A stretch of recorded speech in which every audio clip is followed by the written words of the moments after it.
உங்களால் வந்து குழந்தை பெற்றுக்க முடியுமா? எல்லாமே வச்சுருக்கீங்க, கரெக்டு, எல்லாம் பண்ணியிருக்கீங்க. ஆனால் வந்து நீங்கள் உங்களால் குழந்தை பெற்றுக்க முடியுமா?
ஹாய் வியூவர்ஸ், இது உங்கள் விஐபி மச்சி சேனல்.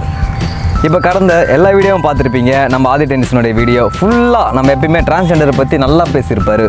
அது இல்லாமல் ஸ்பெஷலாக உங்களுக்கு ஒரு தேங்க்ஸ் சொல்லியிருக்கேன். எங்கள் வீடியோ எல்லாருக்கும் நல்லா சப்போர்ட் பண்ணிக்கிறீங்க, ரொம்ப தேங்க்ஸ். நீங்கள் வந்து நம்ம ஒரு டிரான்ஸ்ஜெண்டர் கூட ஒரு இன்டர்வியூ பண்ண போகிறோம். அவங்க வந்து அவங்களோட ஃபீலிங்ஸ், கஷ்டம் எல்லாமே வந்து நம்மகிட்ட ஷேர் பண்ண போகிறாங்க. ஆமாம், வாங்க நம்ம வீடியோக்குள்ளே போவோம். ஹலோ ஃப்ரெண்ட்ஸ், நான் டெனிசன். உங்கள் எல்லாருக்கும் வணக்கம். அப்புறம் உங்கள் எல்லாருக்கும் ரொம்ப பெரிய நன்றி சொல்லணும். நம்ம வீடியோஸ்க்கு ஏகப்பட்ட சப்போர்ட் கிடைக்குது. டிரான்ஸ்ஜெண்டர் கம்யூனிட்டிலேருந்து ஏகப்பட்ட சப்போர்ட் கிடைக்குது. இவ்வளோ சப்போர்ட் பண்ணதுனால தான் நான் இவ்வளோ பெரிய முயற்சி பண்ணி இவ்வளோ வீடியோஸை பண்ண முடியுது. ஃபஸ்ட்டு உங்கள் சப்போர்ட் பண்ண எல்லாருக்கும் ரொம்ப ரொம்ப நன்றி. அப்புறமா நம்ம வீடியோவை பார்த்துட்டு நம்மளோட ஃப்ரெண்டு சசி வந்து இன்டர்வியூ கொடுக்கறதுக்காக வந்திருக்காங்க. சசி, உங்களை பற்றி சொல்லுங்கள். வணக்கம், என் பேர் வந்து சசி. நான் வந்து பாண்டிச்சேரி. இவங்க பண்ணுற வீடியோவில் நான் அதிகமாக பார்ப்பேன். அந்த வீடியோ எல்லாமே வந்து எனக்கு ரொம்ப பிடிச்சி நான் வந்து சப்போர்ட் பண்ணி இன்றைக்கி வந்து நான் அவங்கள பார்க்க வந்திருக்கேன். சசி, உங்ககிட்ட நான் ஒரு சில கேள்விலாம் கேட்க வேண்டியது இருக்குது. சரியா? நீங்கள் அந்த கேள்விக்கு தான் பதில் சொல்கிறீங்களா? ஓகே. உங்களால் முடிஞ்சால் சொல்லுங்கள், இல்லைன்னா அதை வந்து பர்சனல்னு சொல்லிவிடுங்க. இல்லை அதெல்லாம் இல்லை, நான் சொல்கிறேன். சரி, நீங்கள் ஓப்பனாக சொல்லலாம், எதுவும் வந்தாலும் பயப்பட தேவையில்ல.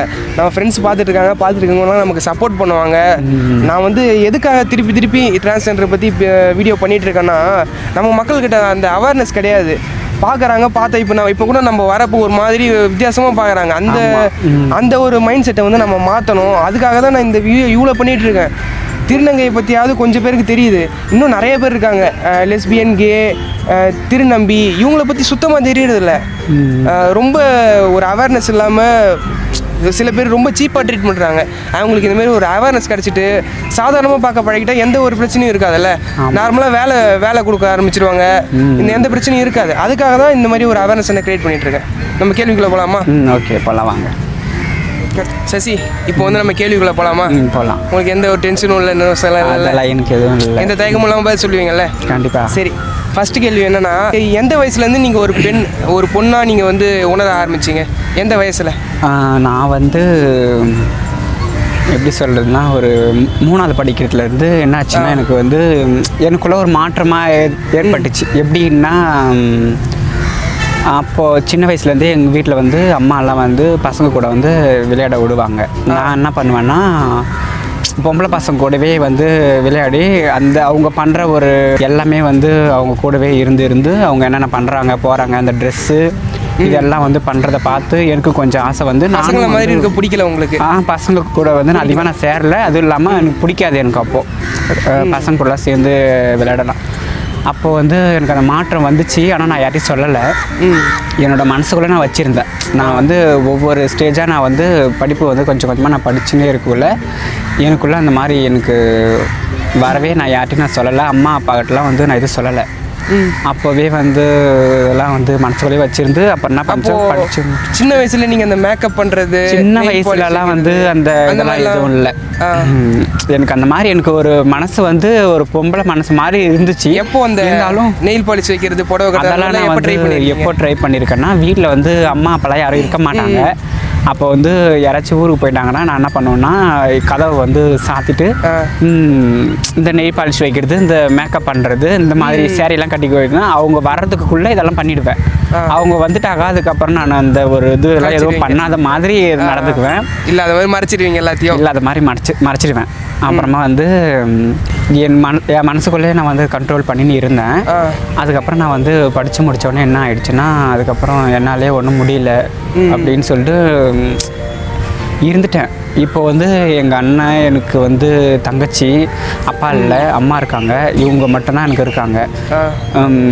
இருந்தாலும் அண்ணனுக்கு ஏதாச்சும் அசிங்கம் ஏதாச்சும் வரும் அப்படின்னு சொல்லிட்டு நான் இப்போ அவங்களுக்கெல்லாம் எதுவுமே வந்து எதுவும் பண்ணாத கண்ட்ரோல் பண்ணிவிட்டு நான் இருந்தேன். அதை இருந்து முடிச்சிட்ட உடனே அப்படியே நானும் வந்து படிக்கிறதுல வந்து கொஞ்சம் இது பண்ணிட்டேன். சரி, அடுத்த கேள்வி. உங்களுக்கு இந்த விஷயத்தை உங்கள் வீட்டில் எப்போ சொன்னீங்க? எந்த வயசில் சொன்னீங்க? இந்த விஷயத்தை நான் வந்து நான் சொல்லலை. நான் வீட்டில் வந்து சொல்லாமல் வெளிலலாம் நான் கொஞ்சம் ட்ராவல் பண்ணுவேன். வண்டியில் ட்ராவல் பண்ணவே வந்து என்ன மாதிரி இருக்கிற ஒரு ஆள்லாம் வந்து நான் பார்த்துருக்கேன். பார்த்தாலும் நான் வந்து போயிட்டு பேச மாட்டேன். பேசாமல் செல்லு மூலியமாக அந்த குரூப் மூலியமாக என்னாச்சுன்னா ஒரு திருநங்கை நம்பர் வந்து எனக்கு கிடச்சிச்சு. அவங்க கொஞ்சம் டீசெண்டான ஒரு கேரக்டர் தான், அவங்க பார்த்தாலே தெரியும். அவங்க நம்பர் எனக்கு கிடைக்கவே நான் அவங்களுக்கு கால் பண்ணி பேச ஆரம்பித்தேன். நான் அது கால் பண்ணி பேச ஆரம்பிக்கிறதுக்கு முன்னாடி வந்து நான் அந்த மாதிரிலாம் நான் எதுவும் மாறலை. கால் பண்ணி பேசினேன். அதுக்கப்புறம் அவங்கள போய் நான் நேரில் போய் மீட் பண்ணேன். அவங்களோட எப்படின்னா பார்க்க வந்து ஒரு பெண் மாதிரியே இருப்பாங்க. அவங்க ஒரு டீசென்ட்டு. அவங்க வந்து பியூட்டிஷியன் வச்சுன்னு அந்த மாதிரி ஒர்க் பண்ணிக்கின்னு இந்த ஒரு மூலியமாக வந்து சம்பாதிச்சுன்னு இது பண்ணியிருக்காங்க. அவங்ககிட்ட நான் பேசி அதுக்கப்புறமா வந்து எனக்கு பிடிக்க ஆரம்பிச்சிச்சு. அதுக்கப்புறம் நான் அவங்ககிட்ட நான் ரொம்ப அதிகமாக பேச என்னோடய காஸ்டியூமு, நான் என்னோட இது எல்லாமே நான் வந்து மாற்ற ஆரம்பித்தேன். கொஞ்சம் கொஞ்சமாக நான் வந்து அது எந்த வயசுலன்னா நான் வந்து 15-16 ஒரு இருக்கும். அப்போ வந்து நான் வந்து கொஞ்சம் கொஞ்சமாக வந்து மாற்ற ஆரம்பித்தேன். அவங்க வந்து இது அதான் சொல்கிறேன். நான் இது வந்து நான் மாற்றிட்டே வரக்குள்ளே என்ன சொன்னாங்கன்னா, நீ வந்து எங்கள் கூடவே வந்துட்டு நீ எங்கள் கூடவே நீ இருந்தால் தான் நீ வந்து உனக்கு பிடிச்ச மாதிரி நீ இருக்கலாம். நீ வீட்டிலலாம் இருந்தனா உனக்கு பிடிச்ச மாதிரி இருக்க முடியாது, வீட்டிலலாம் சம்மதிக்க மாட்டாங்க அப்படின்னு சொன்னாங்க. அதுக்கு நான் என்ன சொன்னேன்னா, இல்லை எனக்கு நான் வீட்டில் இருக்கணும், வீட்டிலே இருந்து நான் வந்து சாதிக்கணும், போகணும், எவ்வளோ பண்ணணும், எவ்வளோ அசிங்கமாக இருந்தாலும் பரவாயில்ல, நான் வீட்லேயே நான் வந்து பண்ணிக்கிறேன், இந்த மாதிரிலாம் நான் வரமாட்டேன் அப்படின்னு சொல்லிட்டு சொன்னேன். அதுக்கப்புறம் அவங்க வந்து சரி உன்னோட விருப்பப்படி நீ பண்ணு, ஏதாச்சும் ஹெல்ப் வேணா என்கிட்ட கேள்வி நான் செய்கிறேன் அப்படின்னு தான் சொன்னாங்க. ஆமாம் சசி, நீங்கள் சொன்னது கரெக்டு தான். எந்த ஒரு பிரச்சனையாக இருந்தாலும் நம்ம வீட்டை விட்டு வரக்கூடாது. ஆமாம், நம்ம சாதிச்சு காட்டணும். ஆமாம், வீட்டை விட்டு ஒரேறது வந்து தீர்வு இல்லை.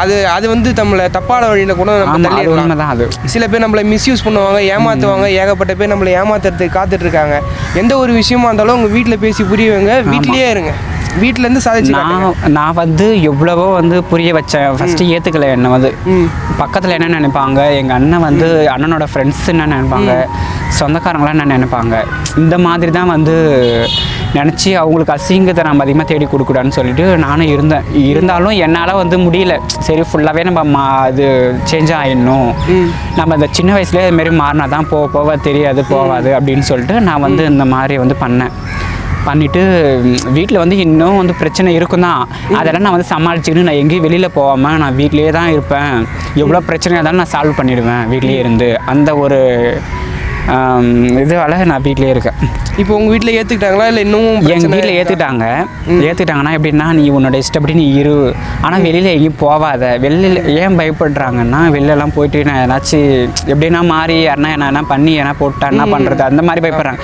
நம்ம புள்ள 1000 தான் எப்படி மாறினாலும் நம்மக்கிட்டேயே இருக்கட்டும், நம்ம முன்னாடியே இருந்து இந்த மாதிரி இருந்தால் கூட நம்ம இதிலே இருக்கட்டும், ஏன்னா ஆனால் கூட நம்மளுக்கு தெரியும் அப்படின்னு சொல்லிட்டு அவங்க நினைக்கிறாங்க. அவங்களுக்கு அந்தமாரி தான் நானும் வந்து எந்த ஒரு இதுவுமே இல்லாமல் என்னால் தேவையில்லாத ஒரு பிரச்சனை எல்லாம் எதுவும் நான் வராது போகாது. நான் சரிதான். இந்த விஷயத்தில் வேணால் உங்கள் அம்மாவை வந்து பாராட்டணும். ஏன்னா சில பேர் வந்து இந்த மாதிரி இருக்காங்கன்னு தெரிஞ்ச உடனே நீ போயிடு, வீட்டை விட்டு போயிடு, செத்து போயிடு, அந்த மாதிரி சொல்கிற பேரண்ட்ஸ்லாம் இருக்காங்க. ஆனால் இவங்க வந்து சப்போர்ட் பண்ணி உங்களுக்கு இந்த அளவுக்கு பண்ணியிருக்காங்க, இதுவே பெரிய விஷயம். இந்த மாதிரி ஒவ்வொரு பேரண்ட்டும் பண்ணணும். இந்த அளவுக்காவது பண்ணால் போதும். அவங்க வீட்டை விட்டு போயிடு, நீ போயிடு, தேவையில்ல அந்த மாதிரி சொல்கிறவங்களாம் இருக்காங்க. இப்போ வந்து எனக்கு வந்து முழுக்க எனக்கு சப்போர்ட் பண்ணுறது வந்து இப்போ என்னோடய வீட்டு ஃபேமிலி தான். இப்போ எங்கள் அம்மா வந்து அப்போது சொன்னாங்க, இப்போ இருந்தாலும் வந்து ஒரு பக்கத்தில் இருக்கிறதெல்லாம் வந்து இந்த மாதிரி சொல்லி புரிய வச்சுட்டாங்க. இவங்க இப்படி தான், அப்படி ஏற்றுக்கோ, நல்லா சம்பாதிக்கிறாங்கல்ல, இதுக்கப்புறம் நீ வெளில இறங்கி விடாத, நீயே ஏற்றுக்கிட்டு நீங்களே வந்து வச்சிரு, நல்ல பிள்ளை தான் அவன் அப்படின்னு சொல்லிட்டு வீட்டிலே வந்து நிறைய பேர் சொல்லி அம்மாவுக்கு புரிய வச்சுட்டாங்க. அண்ணனோட ஃப்ரெண்ட்ஸும் வந்து நிறைய பேர் வந்து என்ன சொல்லியிருக்காங்க, நல்லா தான் இருக்கான் அந்த மாதிரி சொல்லி புரிய வச்சு இப்போ அண்ணன் வந்து ஒரு கட்டத்தில் வந்து என்னை வந்து வீட்டை விட்டு வெளியில் போ அண்ணன். ஆமாம், அண்ணன் சொன்னாங்க. நான் அவங்க எதற்கு கொஞ்சம் நான் அந்த மாதிரி மேக்கப் பண்ணின்னு இருக்கவே வந்து என்ன சொல்லிட்டாங்கன்னா, நீ வந்து என் வீட்டில் இருக்காத, உன்னால எனக்கு அசிங்கமாக இருக்குது, இந்த மாதிரிலாம் பண்ணின்னு இருக்கிறதுனால மற்றவங்க என்னென்ன தப்பாக நினைப்பாங்க அப்படின்னு சொல்லிட்டு அவங்க வந்து நீ வீட்டை விட்டு வெளில போ, ஒன்று நீ வெளில போ இல்லை நான் வெளில போகிறேன் அப்படின்னு சொல்லி சொன்னாங்க. அதுக்கு நான் என்ன சொன்னேன், நீ வேணால் வெளில போ, நான் வந்து அம்மாவை வந்து வச்சுன்னு பார்த்துக்கிறேன் அப்படின்னு சொல்லி சொன்னதுக்கு என்னை வந்து எகுத்துன்னு வந்தான். அப்போ அதெல்லாம் வந்து நான் மனசு அளவில் ரொம்ப கஷ்டப்பட்டேன். சரின்னா அந்த மாதிரி கேட்குறாங்க அப்படின்னு சொல்லிட்டு நான் இது பண்ணேன். அப்புறம் என்ன ஆச்சுன்னா, அப்புறம் அண்ணனுக்கு வந்து கொஞ்சம் எல்லாருமே புரிய வச்சு கொஞ்சம் இப்போ அண்ணன் வந்து இப்போ என்னை எதுவும் திட்டுறதில்லை, எதுவும் பண்ணுறதில்லை. இப்போ வந்து வீட்டில் எனக்கு வந்து ஒரு தங்கச்சி மாதிரி தான் என்னை வந்து அவன் ஏற்றிட்டு இருக்கான். இப்போ ஃபஸ்ட்டு நம்ம ஃபேமிலியில் இருக்கவங்கள நம்ம புரிய வைக்கணும், அவங்க புரிஞ்சுக்கலாம். அவங்க மற்றவங்களையும் அதுமாரி புரிஞ்சிக்க வைக்கணும். புரிஞ்சிக்க வச்சு சாதாரணமாக பார்க்க ஆரம்பிச்சிருவாங்களே நம்மள. அது வந்து மற்றவங்கள வந்து நம்ம வந்து புரிய வைக்கணும்னா நம்ம இந்த காலத்தில் வந்து நம்ம புரிய வைக்க முடியாது. மாற்றத்தை உருவாக்கணும்னா இப்போ வந்து ஒரு சராசரியாக வந்து ஒரு திருநங்கை மேலே வந்து மற்றவங்க பொதுமக்கள் அவங்க வந்து நம்மளை வந்து மதிக்கணும் அப்படின்னாக்கா நாங்கள் வந்து என்ன செய்யணும்னா வந்து எல்லாரோட பார்வைக்கும் வந்து ஒரு நல்ல ஒரு முறையாக ஒரு நல்ல நிலைமைக்கு ஆமாம் படிங்க, அப்படி இல்லைன்னா ஏதாச்சும் கைத்தொழில் ஏதாச்சும் வேலை செய்யுங்க, இந்த மாதிரி இந்த மாதிரி என்ன சம்பாதிங்க. நம்மளுக்கு கை காலெல்லாம் கடவுள் நல்லா தான் படிச்சிருக்காரு, மனசு மட்டும் தான் இந்த அளவில் படிச்சிருக்காங்க. மற்றது எல்லாமே வந்து கை காலெல்லாம் நல்லா தானே இருக்குது. நீங்கள் ஏதாச்சும் ஒரு வேலை செய்யலாம்ல, அந்த மாதிரி சம்பாரித்து அந்த மாதிரி நீங்கள் இது பண்ணால் கொஞ்சம் நல்லா தானே இருக்கும். ஆமாம், அதை விட்டுட்டு தப்பான ஒரு தொழில் வந்து பண்ணுறதுனால தான் வந்து ஒரு பொதுமக்கள் வந்து நம்மளுக்கு வந்து தப்பாகவே நினைக்கிறாங்க. ஆமாம், அதனால ரோட்டில் நம்ம போனாலும் வந்தாலும் இப்போ ட்ரெஸ் பண்ணிக்கின்னு ஒரு நம்ம வெளில வந்தாலும் மற்றவங்க வந்து இது வந்து தப்பான ஒரு தொழில் தான் போகுது. ஒரு நைட் டைமில் வண்டி எடுத்து நம்ம ஏதாவது ஒரு அவசரத்துக்கு போனாலும், ஒரு ஹாஸ்பிட்டலோ இல்லை எங்கேயாச்சும் ஒரு அவசரத்துக்கு போனாலும் மற்றவங்களோட பார்வைக்கு அது என்னென்னு தோணுன்னா, இது பாரு தப்பான ஒரு தொழிலுக்கு போயிடுச்சு, நைட்டில் மேக்கப் பண்ணிட்டு அந்த மாதிரி தான் நினைப்பாங்க. ஒரு அண்ணன் கூட போனாலும் வந்து தப்பாக தான் நினைக்கிறாங்க இந்த காலத்தில். அதனால் நான் என்ன சொல்ல வரேன்னா வந்து ஒழுங்காக சம்பாதிங்க, மற்றவங்களுக்கு ஹெல்ப் பண்ணுங்க. எவ்வளவோ பேர் இருக்காங்க, அவங்களுக்கு ஹெல்ப் பண்ணுங்க, நிறைய சம்பாதிங்க, உங்களுக்கு என்ன தேவையோ அதை மட்டும் பண்ணிக்கோங்க. அதான் சொல்லுவேன். இப்போ வந்து எல்லாருக்கும் தெரிஞ்ச விஷயம் என்னென்னா, ஏன் பாலியல் தொழில் பண்ணுறாங்க அப்படின்னா அது வேலை வாய்ப்பு இல்லை, அடுத்தவங்க வேலை கொடுக்கல, அதெல்லாம் பண்ணுறாங்க. ஆனால் இந்த மாதிரி உங்களை மாரி சுய தொழில் பண்ணிட்டு இருந்தாங்கன்னா ஏன் அடுத்தவங்களை நம்பி வேலை செய்யணும்? நாம் ஒரு சுய தொழில் நம்ம கையில் இருக்க வேலை அப்படி இருந்துட்டு போயிட்டாங்கன்னா எந்த ஒரு பிரச்சனையும் வரப்போகிறது இல்லை. அவங்க சுய தொழில் பண்ணணும். ஆமாம், அதுதான் நானும் சொல்கிறேன். நீங்கள் ஒரு தொழில் பண்ணுங்கள். இப்போ நானே கூட வந்து இப்போ என்னோடய வீட்டில் வந்து நேற்று வந்து எங்கள் அண்ணன் வந்து என்னை வந்து அடித்து வெளில துரத்தாத நிலமையில வெளியில் போகணுன்னு சொன்னாங்க. அப்போ வந்து நான் வந்து ஒரு நல்ல நிலைமைக்கு இப்போது நான் வந்து இப்போ ஒரு மரியாதை வீட்டில் நான் இருக்கேன்னாக்கா ஒரு தொழில் பண்ணிவிட்டு நான் வீட்டில் இருந்து ஒரு இந்த மாதிரி இருக்கிறதுனால தானே நான் இப்போ என்னை கூட வச்சுருக்காங்க. அப்படி இல்லைனா வந்து நான் இப்போ ஒரு தப்பான ஒரு தொழில் நான் பண்ணுற மாதிரினா இப்போது ஊர் மக்கள் வந்து இப்போ இல்லாத பொல்லாத வந்து வீட்டை வந்து சொல்லி அவங்க வந்து அண்ணன் காதில் விழுந்து இப்போ அவங்களுக்கு ரொம்ப டென்ஷன் ஆகிட்டு இப்போ என்னை வந்து வீட்டை விட்டு அனுப்பி விட்டுருவாங்க, அடிப்பாங்க, போவாங்க. என்னை அந்த நிலைமைக்கால நான் வராத அளவுக்கு நான் வந்து ஒரு மரியாதையே வந்து வீட்டில் நான் இருக்கேன். நான் இப்போ ஓகே சார், அடுத்த கேள்விக்கு போயிடலாமா? சரி, ஓகே. சரி, அடுத்த கேள்விக்கு போகிறதுக்கு முன்னாடி எனக்கு ஒரு சின்ன டவுட் இருக்குது, கேட்டுறேன். தப்பாக நினச்சிக்க மாட்டீங்கல்ல? இல்லை, அதெல்லாம் என்னன்னா உங்களை வந்து அவன் அப்படின்னு சொன்னால் பிடிக்குமா இல்லை அவள்னு சொன்னால்? அவன் எனக்கு வந்து அவன் சொன்னால் தான் பிடிக்கும். அவன் சொன்னால் வந்து நான் வந்து திட்டுவேன், வீட்டில் யாராச்சும் கூப்பிட்டாக்கா எனக்கு பிடிக்காது. அந்த மாதிரி சொன்னால் எனக்கு ரொம்ப பிடிக்கும் எனக்கு. ஆமாம், சரி, இந்த டவுட் தான் கேட்கணும்னு நினச்சேன். சரி, அடுத்த கேள்வி பார்த்தீங்கன்னா, நீங்கள் எத்தனாவது வரைக்கும் படிச்சிருக்கீங்க? நான் வந்து 12th வரையும் படிச்சிருக்கேன். படித்து அப்புறமா வந்து என்ன ஆச்சுன்னா நான் வந்து ஒரு சப்ஜெக்டில் விட்டுட்ட உடனே வீட்டில் வந்து அதை வந்து திரும்ப எழுத சொன்னாங்க.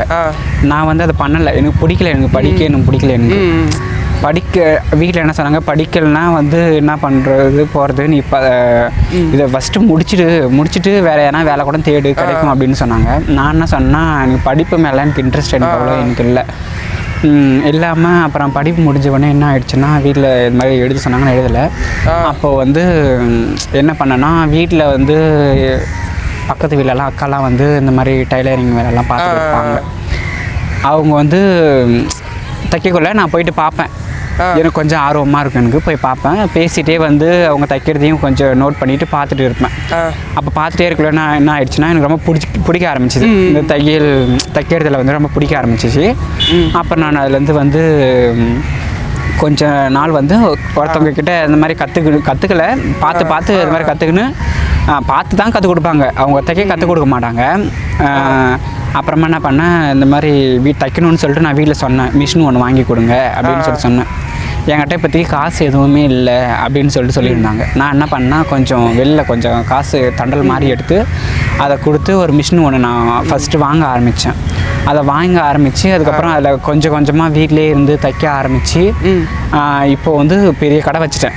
பெரிய கடை வச்சு இந்த டிசைனிங் ப்ளவுஸு, இந்த ஆரி ஒர்க்கு, இந்த கல்யாண ப்ளவுஸு, இந்த லேடிஸ் சம்மந்தப்பட்ட பொருள் மட்டும் இந்த துணி ஃபுல்லாக வந்து தைக்க ஆரம்பிக்கிறேன். இன்னமும் தைச்சிட்டு தான் நான் இருக்கேன். அப்புறம் நடுவில் வந்து வேலை எதனா வந்து என்ன பண்ணுவேன்னா வந்து இந்த மேக்கப்லாம் பண்ணுவேன். இந்த கல்யாண மேக்கப்பு இது பண்ணுவேன், இந்த சைடில் வந்து இது பண்ணுவேன். அப்புறம் இந்த மெகந்திலாம் வைப்பேன். இந்த மாதிரி நான் என்ன நினச்சிட்டேன்னா வந்து இந்த மாதிரி நல்ல ஒரு முறையாக சம்பாதிச்சு வீட்டை நம்ம கொடுப்போம். நம்ம தப்பான ஒரு முறையில் சம்பாதிச்சானா நம்மளோட மனசுக்கும் வந்து கொஞ்சம் உறுத்துற மாதிரி இருக்கும். நம்ம வேர்வை செஞ்சு அதை சம்பாதிச்சு காசில் சாப்பிட்டாக்கா கொஞ்சம் மனசு கொஞ்சம் நிம்மதியாக இருக்கும். அதை விட்டு தப்பான ஒரு தொழில் செஞ்சு இந்த மாதிரிலாம் வந்து எனக்கு வந்து இன்ட்ரெஸ்ட் எனக்கு அதெல்லாம் இல்லை. எனக்கு இன்ட்ரெஸ்ட் எனக்கு அதிகமாக எனக்கு எதில் இருக்குதுன்னு பார்த்தாக்கா என்னோடய வேலையில் தான் இருக்கும். நான் அதிகமாக வந்து இந்த ஒர்க்லாம் அதிகமாக பண்ணுவேன், ரொம்ப பண்ண பிடிக்கும். ப்ளவுஸ்லாம் எல்லாம் அழகாக தைச்சி கொடுப்பேன். நல்லா தான் போயிட்டு இருக்குது கடை வந்து. அந்த முறையில் வந்து அம்மா வந்து என்ன சொல்கிறாங்கன்னா, அம்மாவும் வந்து கொஞ்சம் எனக்கு சப்போர்ட்டிங்காக இருந்தாங்க. கடை வைக்கிறதுல வந்து அம்மாவும் அண்ணனும் சப்போர்ட்டிங்காக இருந்தாங்க. ஃபஸ்ட்டு கடை வைக்கிற புதுசில் வந்து அண்ணன் எனக்கு கொஞ்சம் காசுலாம் எனக்கு கொடுத்து ஹெல்ப் பண்ணாங்க. அப்போது வந்து அதுலேருந்து கொஞ்சமாக படிப்படியாக ஆரம்பித்து தான் இப்போ இந்த நிலைமைக்கு நான் கொஞ்சம் வந்துட்டேன். எனக்கு தெரிஞ்சு என்னென்னா, நீங்கள் ஒரு மற்ற திருநங்கைகளுக்கு நீங்கள் ஒரு முன்னுதாரணமாக இருப்பீங்கன்னு நினைக்கிறேன். கண்டிப்பாக இருப்பேன். இந்த மாதிரி ஒரு சுய தொழில் பண்ணி சொந்தமாக படித்து இந்த மாதிரி சொந்தமாக ஒரு தொழில் பண்ணி முன்னுக்கு வந்திருக்கீங்க. ஆமாம், முன்னுக்கு வந்திருக்கேன்.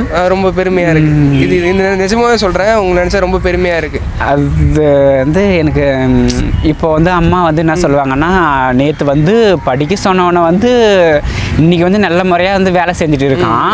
இப்போ 2 பசங்க வந்து படித்து இப்போ எப்படின்னு சொல்கிறதுனா, இப்போ பிஏ படித்து அண்ணன் பாப்பா வந்து ரொம்ப அதிகமாக அதுவும் படித்து இப்போ 2 பேருக்குமே இப்போ கொஞ்சம் வேலை கொஞ்சம் இல்லாமல் கொஞ்சம் கஷ்டமாக இருக்குது. அண்ணனுக்கு வந்து கல்யாணம் ஆகிடுச்சி, பாப்பாவுக்கு கல்யாணம் ஆகிடுச்சி. இப்போ வந்து எனக்கு வந்து அம்மா வந்து கல்யாணம் எனக்கு பண்ணணுன்னு ரொம்ப ஆசைப்பட்றாங்க. ஆனால் இருந்தாலும் என்னால் இப்போதைக்கெல்லாம் அதெல்லாம் முடியாது. நினச்சி பார்க்காத ஒரு இது பண்ணணும். அதான் அடுத்த கேள்வி அதான் கேட்க வரலான்னு இருந்தேன். சொல்லுங்க. இந்த ஒரு பிஸ்னஸ்னால் நான் பண்ணிட்டு இருக்கேன். பண்ணிவிட்டு நான் வீட்டிலே வந்து தங்கிட்டு நான் வீட்டுக்கும் கடைக்குமா வந்து இந்த மாதிரி தொழில் பண்ணிட்டு இருக்கேன். மற்ற எந்த ஒரு தொழிலுக்கு எதுவும் போகாமல் தான் நான் இருக்கேன். சரி, அடுத்த கேள்வி இதை பற்றி தான். இந்த அதெல்லாம் இல்லை கட் பண்ணிக்குவீங்களா அப்பப்போ? வேணுன்றதை சிப்போலாம் கட் பண்ணிப்போம். சரி. அடுத்த கேள்வி என்னன்னா, லவ் பண்ணியிருக்கீங்களா? இல்லை யாரையாவது இதுக்கு முன்னாடி பண்ணியிருக்கீங்களா? இல்லை பண்ணிட்டு இருக்கீங்களா? இல்லை பண்ணணும்னு ஆசை இருக்கா? லவ்லாம் பண்ணணுன்னு எனக்கு ரொம்ப ஆசைலாம் எனக்கு தெரியல. என்ன பண்ணணுன்னா, இப்போது வந்து லவ் பண்ணாமலாம் எல்லாம் பண்ணலாம். என்ன ஒன்றா பண்ணுறது பிரச்சனை இல்லை. பண்ணால் வந்து யாருக்கு பிரச்சனைனா, லவ் பண்ணுறவனுக்கு பிரச்சனை இல்லை, எங்களுக்கு தான் பிரச்சனையாக இருக்கும். நாங்கள் வந்து சராசரி வந்து ஒரு ஃபுல்லாகவே வந்து ஒரு பொண்ணாகவே வந்து மாறிட்டோம். பொண்ணாகவே நாங்கள் இருக்கோம். இருந்தாலும் வந்து அவங்க வந்து அவங்களோட தேவைக்கு மட்டும்தான் யூஸ் பண்ணிவிட்டு அதுக்கப்புறமா விட்டுடுறாங்க. என்னென்ன யூஸ் பண்ணுறாங்கன்னா வந்து நம்மளை வந்து ஒரு உடம்பளவில் ஒரு சிலவங்க யூஸ் பண்ணுறாங்க, மற்றவங்க வந்து காசுக்காக யூஸ் பண்ணுறாங்க. இவங்க கூட காசு மட்டும் நிறைய வந்து இது பண்ணி அவங்க கூடவே இருந்து எல்லாமே வாங்கிக்கிட்டு அவங்கள நம்ம விட்டுடணும் அப்படின்னு நினச்சிருந்தாங்க. ஒவ்வொரு திருநங்கை வந்து பாசத்துக்காக தான் வந்து லவ் பண்ணுவாங்க. லவ் பண்ணுறாங்கன்னா வந்து பாதியிலே போயிடணும்னு எந்த திருநங்கையும் நினைக்க மாட்டாங்க, எந்த பொண்ணும் நினைக்க மாட்டாங்க. லாஸ்ட் வேலையும் இவங்க இருக்கணும். நம்ம ஒருத்தவங்களை பிடிச்சோன்னா இவனோட ஒருத்தவன் பெட்டராக வந்தால் கூட நம்ம அவனை பார்க்கணுன்னு தோண மாட்டோம். இவங்க தான் அழகாக இருந்தாலும் அழகாக இருந்தாலும் நம்ம மனசளவில் நம்ம இவங்க மேலே நம்ம லவ் வச்சுட்டுனா வந்து அவங்கள தான் நம்மளுக்கு வந்து லாஸ்ட் வேலையும் இருக்கணும். நம்மள அம்மா அப்பாவுக்கு அடுத்து வந்து நம்மளுக்கு வந்து ஒரு துணை வந்து தேடணும்னு பார்த்தாக்கா நம்மளுக்கு வந்து ஒரு புருஷன் லவ் பண்ணுற பையன் தான் நம்மளுக்கு இருக்கணும்னு நாம் நினைப்போம். ஆனால் அவங்க வந்து எப்படின்னா வந்து இவங்கள வந்து பண்ணுவோம் எப்படின்னா ஒரு பொய்யா பழகுறாங்க, தேவைக்காக பழகுறாங்க. நான் லவ் பண்ணுறேன், கல்யாணம் பண்ணிக்கிறேன், நான் எங்கள் வீட்டில் வந்து சொல்லி புரிய வச்சு நான் ஏற்றுக்கிறேன் அப்படின்றாங்க. ஆனால் அவங்க அதெல்லாம் வந்து பண்ண மாட்டேங்கிறாங்க. பொய் சொல்லி ஆமாம் கொஞ்ச நாள் வரையும் பழகுறாங்க, திரும்ப வந்து இது பண்ணிடுறாங்க. அதனால் மற்றவங்க வந்து ஒரு உண்மையாக லவ் பண்ண திருநங்கையெல்லாம் வந்து என்ன பண்ணுறாங்க, அந்த மாதிரி ஏமாற்றிட்டு போயிட்டாக்கா என்ன பண்ணுறாங்கன்னா சூசைட்லாம் அட்டன் பண்ணிடுறாங்க. அது வந்து தேவையில்லாத ஒரு விஷயம் தானே. நான் என்ன சொல்கிறேன்னா வந்து லவ் பண்ண வேணான்னு சொல்லலை, உண்மையாக பழகாதீங்க, உண்மையாக பழகி வந்து ஏமாறாதீங்க. அப்படி நீங்கள் லவ் பண்ணி கல்யாணம் ஒரு சிலவங்க வந்து 100ல் வந்து ஒரு சில பசங்க வந்து கல்யாணம் பண்ணுறாங்க. அவங்க வீட்டுக்கு தெரிஞ்சு அவங்க ஃப்ரெண்ட்ஸுக்கு எல்லாருக்குமே தெரிஞ்சு கல்யாணம் பண்ணுறாங்க, வீட்டில் இட்டுன்னு போய் வச்சுருக்காங்க. அந்த மாதிரி பண்ணலாம்ல, எதுக்கு ஏமாற்றணும்? அப்படி வந்து ஃப்ரெண்டாக பழகிறேன் அந்த மாதிரி சொல்லி ஒரு அண்ணனா பழகிறேன், ஒரு தம்பியாக பழகிறேன், இந்த மாதிரி சொல்லி வந்து விட்டுடலாம்ல, எதுக்காக ஏமாற்றணும்? தப்பான ஒரு தொழிலும் வந்து நீங்கள் வந்து அவங்கக்கிட்ட வந்து நீங்கள் தப்பான ஒரு இதுவும் நீங்கள் வந்து யூஸ் பண்ணிக்கிறீங்க, இந்த காசு விஷயத்துலையும் வந்து யூஸ் பண்ணிக்கிறீங்க. அது எதுக்கு? அது யாரை பற்றியுமே யோசிக்காமல் வீட்டில் வந்து நம்ம ஃப்ரெண்ட்ஸு நம்ம அம்மா அப்பா யாரை பற்றியுமே யோசிக்காமல் 24 மணி நேரமும் உங்களை பற்றியே நினச்சி இப்போ என்ன ஒரு பிரயோஜனமும் இல்லை. அதான் எதுக்கு பண்ணுறீங்க? தப்பு தானே அது என்ன சொல்கிறதுன்னா, நான் இப்போதைக்கு அவங்களுக்கு வந்து என்ன சொல்ல விரும்புகிறேன்னா, யாரையும் நம்பி ஏமாறாதீங்க. அதான் சொல்லுவேன், லவ்லாம் பண்ணி ஏமாறாதீங்க. லாஸ்ட் வேலை உங்கள் வீட்டில் நீங்கள் இருக்கிற வேலையை இருங்க, உங்களுக்கு யார் பிடிச்சிருக்கோ நீங்கள் பண்ணுங்கள், கல்யாணம் பண்ணிக்கோங்க, ரிஜிஸ்டர் பண்ணிக்கோங்க. மெயினாக நான் அதான் சொல்வேன். மெயினாக இப்போ வந்து ரிஜிஸ்டர்லாம் வந்துருக்குன்னு சொல்கிறாங்க, இருக்குன்னு சொல்கிறாங்க. நீங்கள் பொய்யா வந்து நீங்கள் தாலி கட்டிட்டுலாம் இது பண்ணாதீங்க, ரிஜிஸ்டர் ஃபஸ்ட்டு பண்ணிக்கோங்க. பண்ணிட்டீங்கன்னா அது வந்து உங்களுக்கு பிரச்சனையே இருக்காது. அதை வச்சு நீங்கள் என்ன வேணால் பிரச்சனை பண்ணலாம். அதனால சொல்கிறேன், ரிஜிஸ்டர் மேரேஜ் லீகலாக பண்ணலாம். ஆமாம், இதுக்கு நான் வந்து இப்போ லவ் வந்து நான் இப்போ வந்து நான் ஏன் பண்ணியிருக்கேன், நான் ஃபஸ்ட்டு நான் அது மாதிரி ஏமாந்து மனசளவில் நான் ரொம்ப பாதிக்கப்பட்டிருக்கேன். நான் நல்லா அதெல்லாம் மறக்க முடியாது. இருந்தாலும் நான் கொஞ்சம் நல்லா மறந்துட்டு நான் வீட்டில் இருக்கேன்னா நான் இப்போ இந்த மாதிரி இருக்கேன்னா என்னை வந்து பிடிச்சி யார் வராங்களோ நான் அவங்கள கல்யாணம் பண்ணிவிட்டு லாஸ்ட் வரையிலும் நான் அவங்கள பார்த்துருக்கேன். இப்போ எனக்கு வந்து ஆதரவுன்னு பார்த்தாக்கா வீட்டில் வந்து அம்மா அண்ணி இவங்க தான் இப்போ ஆதரவு. இப்போ வந்து அம்மா வந்து இருக்கவே எனக்கு ரொம்ப பெரிய ஆதரவு எனக்கு. இப்போ அவங்க இல்லைனாக்கா என்னால் இப்போ ஒன்றுமே பண்ண முடியாது. இப்போ அவங்க இருக்கிறாங்க தான் நான் எல்லா ஒரு விஷயத்தையும் வந்து ஒரு தைரியமாக வந்து நான் பண்ணுறேன். அவங்க இல்லைன்னா என்னால் ஒன்றும் பண்ண முடியாது. இருந்தாலும் அவங்க இருக்கிறதுக்குள்ளே என்னோடய வாழ்க்கையில் எனக்கு ஒரு நல்ல ஒரு மாற்றம் கிடச்சினா ரொம்ப நல்லாயிருக்கும். நீங்கள் சொன்னது கரெக்டு தான். அந்த ரெஜிஸ்டர் மேரேஜ் பற்றி சொன்னீங்களே, அது நான் யூடியூப்லேயும் ஒரு சில பேரை பார்த்துருக்கேன். ஆனால் நிஜமாக ரெஜிஸ்டர் மேரேஜ் பண்ணியிருக்காங்க, அதுக்கு சட்டம் இருக்குது. ஆமாம், நீங்கள் லீகலாக ரெஜிஸ்டர் மேரேஜ் பண்ணிக்கோங்க, ஏமாத்தாதீங்க. இது ஏன்னா திருநங்கை அப்படின்னா அவங்களும் ஒரு பொண்ணு தான். அவங்களோட மனசு வந்து பொண்ணு எப்படி யோசிக்கிறாங்களோ அப்படி தான் அவங்களும் யோசிப்பாங்க. அவங்க வந்து வித்தியாசமான ஆள்லாம் கிடையாது, வித்தியாசமாலாம் இருக்க மாட்டாங்க. ஒரு பொண்ணு எப்படி யோசிக்கிறாங்களோ, ஒரு பொண்ணோட மனசு எப்படி வேலை செய்யுதோ அப்படி தான் இருக்கும் அவங்களுக்கும். வித்தியாசமாலாம் வந்து பிறந்து வரல. இப்போ வந்து சராசரியாக ஒரு ஆம்பளை வந்து பையன் வந்து வளர்றான்னா ஒவ்வொரு ஸ்டேஜுக்கு அவன் வந்து ஒரு பையனாக வளர்றத பற்றி பிரச்சனை இல்லை. ஒரு திருநங்கையாக வளர்றதுனால மனசு ரீதியாகவும் பாதிக்கப்பட்டு எப்படின்னா வந்து இப்போ உடம்பு வந்து ஆனா இருக்கு, ஆனால் மனசு வந்து பெண்ணா இருக்கு. அதுதான் பிரச்சனை. இப்போ அதனால பிரச்சனைன்றதுனால தான் வந்து இப்போ நம்மளை யாரும் ஏற்றுக்க மாட்டேங்கிறாங்க.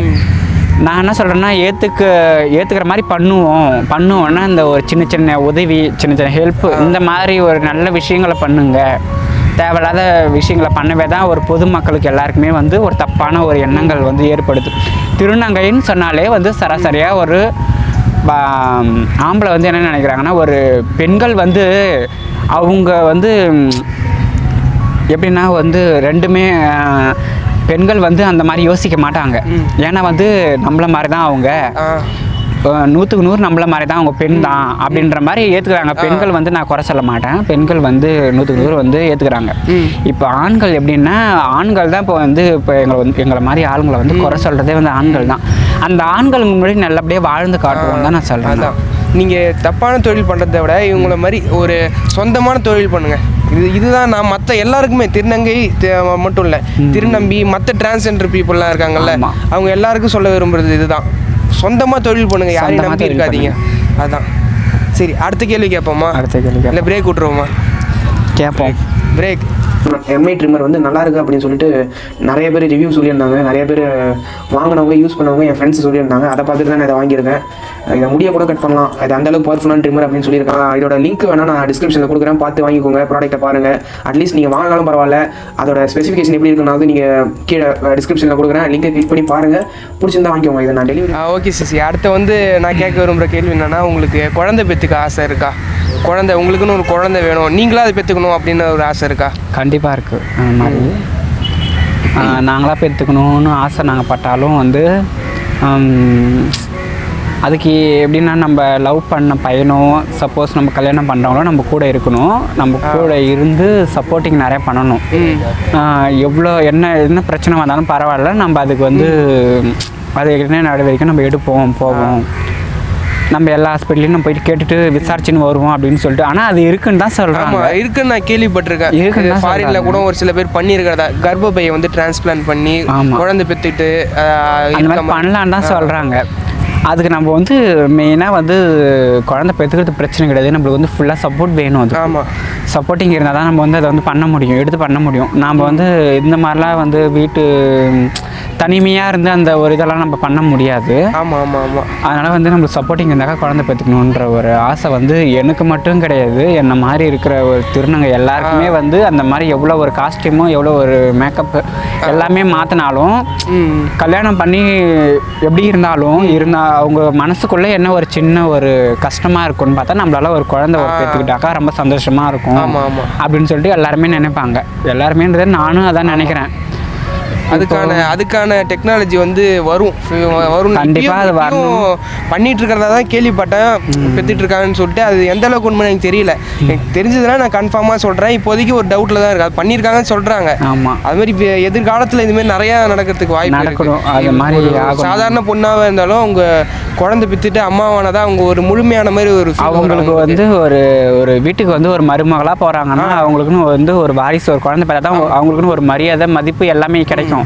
சப்போஸ் அது இல்லாத பட்சத்தில் வந்து மற்றவங்க வந்து இப்போ எங்களை வந்து எப்படி வந்து ஒரு தப்பான ஒரு தப்பாக பேசுகிறாங்களோ இப்போ வந்து வீட்டுக்கு வந்த ஒரு மருமகளையும் அதான் தப்பாக பேசுவாங்க. இவங்களுக்கு வந்து கல்யாணம் பண்ணி வந்து ஒரு 2 வருஷம் ஆகுது, 1 வருஷம் ஆகுது, இன்னும் குழந்தை இல்லை போகலன்னு சொல்லிட்டு நம்மளோட மனசுக்குள்ளே வச்சுருக்க மாட்டாங்க மாமியார்லாம். மற்றவங்களாம் சொல்லி அதை வந்து அந்த பொண்ணுக்கு வந்து தேவையில்லாத ஒரு பிரச்சனைகள் வரும். அதனால் வந்து ஒவ்வொரு பெண்களுக்கும் சரி இந்த திருநங்கைக்கும் சரி ஒரு கல்யாணம் பண்ணி அந்த பையனை கூட வந்து பசங்களே கூட வந்து தப்பு நம்ம சொல்ல முடியாது. அவங்களே கூட என்ன சொல்கிறானுங்கன்னா வந்து உங்களால் வந்து குழந்தை பெற்றுக்க முடியுமா, எல்லாமே வச்சுருக்கீங்க, கரெக்டு, எல்லாம் பண்ணியிருக்கீங்க, ஆனால் வந்து நீங்கள் உங்களால் குழந்தை பெற்றுக்க முடியுமா அந்த சொல்கிற மாதிரி வரணும். அந்த அளவுக்கு அது வரணும்னு நான் ரொம்ப ஆசைப்படுறேன். அந்த கடவுள்கிட்டையும் நான் வேண்டிக்கிறேன்.